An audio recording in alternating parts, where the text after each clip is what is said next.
Hi, everybody. I'm going to change it up a little bit for you. You've been hearing about bots and attribution and all of these things that are really useful for you. I want to tell you about something that's also going to be really useful for you. You have hard-fought marketing dollars, some of you, or you're working with clients that have hard-fought marketing dollars. You can use them in podcasts, so I'll tell you a little bit more about that. Let's see. Or we won't. Try this one.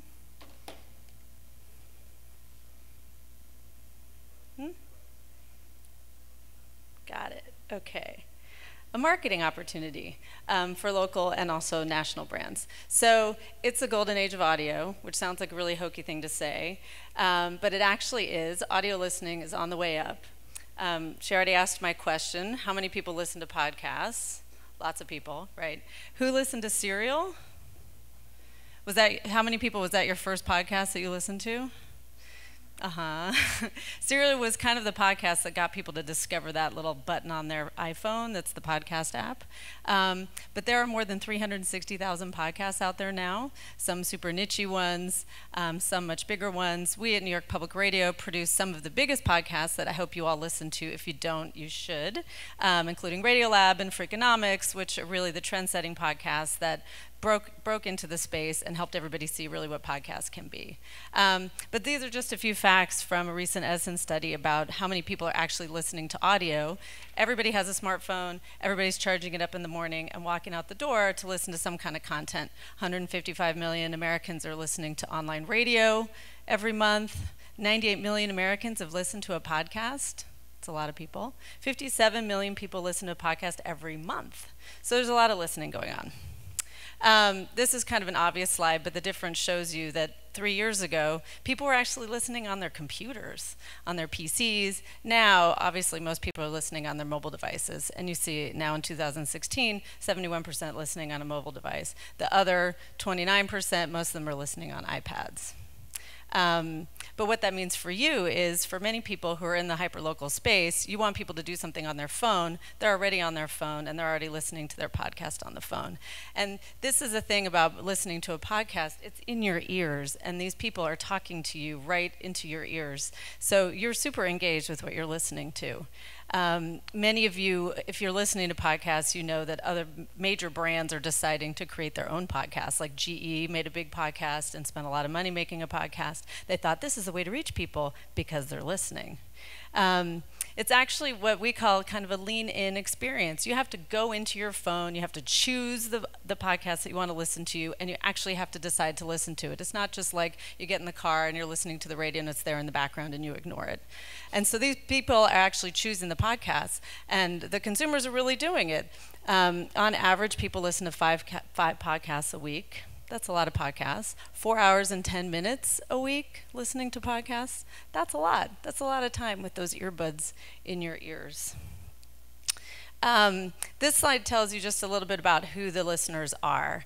Some of it might be what you think. We in public radio think a lot about the public radio podcast listeners, which are even more distinctive than others. The red bars are the public radio ones. All podcast listeners fit a lot of this criteria, and then, of course, compared to the regular people in America. They're affluent, they're educated, and they're young. So the 25 to 44, which is the group of people that we're often trying to target in other kinds of media, this is where they are, and they're actually listening. When they're listening, they actually also do something. So there's been a lot of studies about this, and it helps us kind of make our case for podcasting. 40% will talk about the brands that they're hearing about in their podcasts. And 71% actually say that they have a better opinion of whichever advertiser decides to advertise in a podcast. And from there, 53% actually do something and take an action and buy something. So that's a space where people are really taking some action. So this is actually a graphic from Snap Judgment, which is an amazing podcast by Glenn Washington, who's right here in Oakland. What you can hear is, I'm an audio person, so I have to give you a little bit of audio. All right, guys, we're going to take a quick break to tell you about Mailchimp.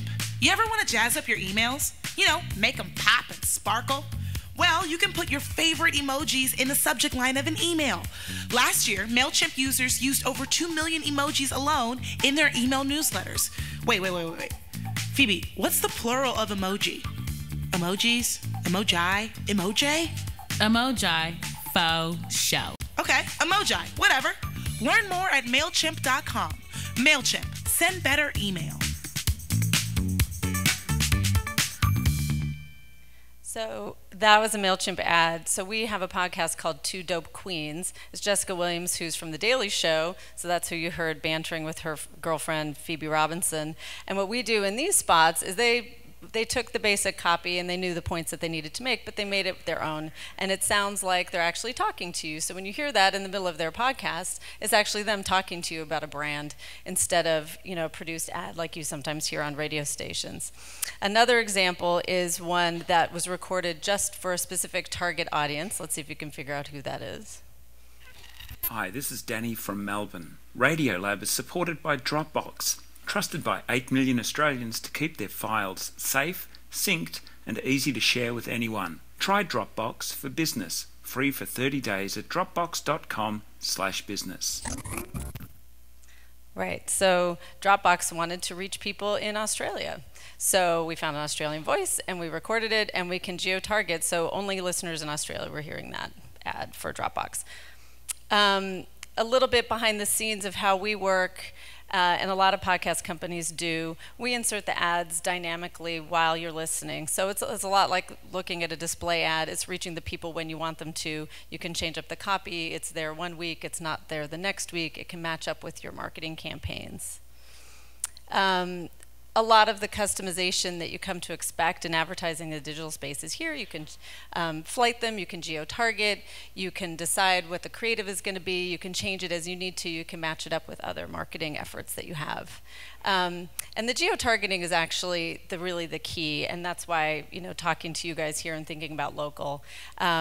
Thinking about these restaurants, I was talking to Michelle, who's a podcast lover, and also a vegetarian. So what if there was a podcast that was about vegetarian cooking, vegetarian food? A local vegetarian restaurant could advertise in that podcast and reach exactly their target audience. So we can geo-target, not just us, but every podcast company can do this, and you can reach the people in the places where they are, and you can segment and reach the audience that you want to reach.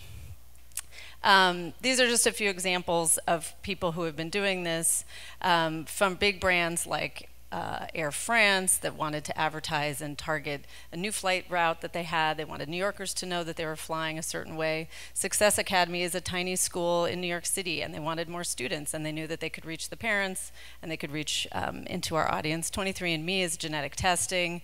The FDA said they couldn't do any advertising in the US, so they geo-targeted their ads to Canada and reached a lot of people that way.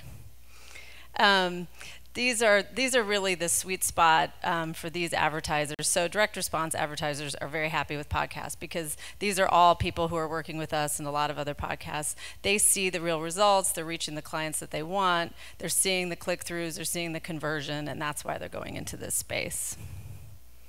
So I leave this with you today. If you're not listening to podcasts, you need to get to it because there's a lot of amazing content there. If you want to hear about your dog and what your dog is thinking, there's a dog podcast. There's a podcast called Startup, which is about starting up a business. If you haven't heard it, you should. It's very amazing. Of course, our New York Public Radio podcasts are awesome. But I also encourage you to think about advertising in these podcasts because that's a great way to reach your audience and a great way to use your ad dollars in a very smart way. So thank you.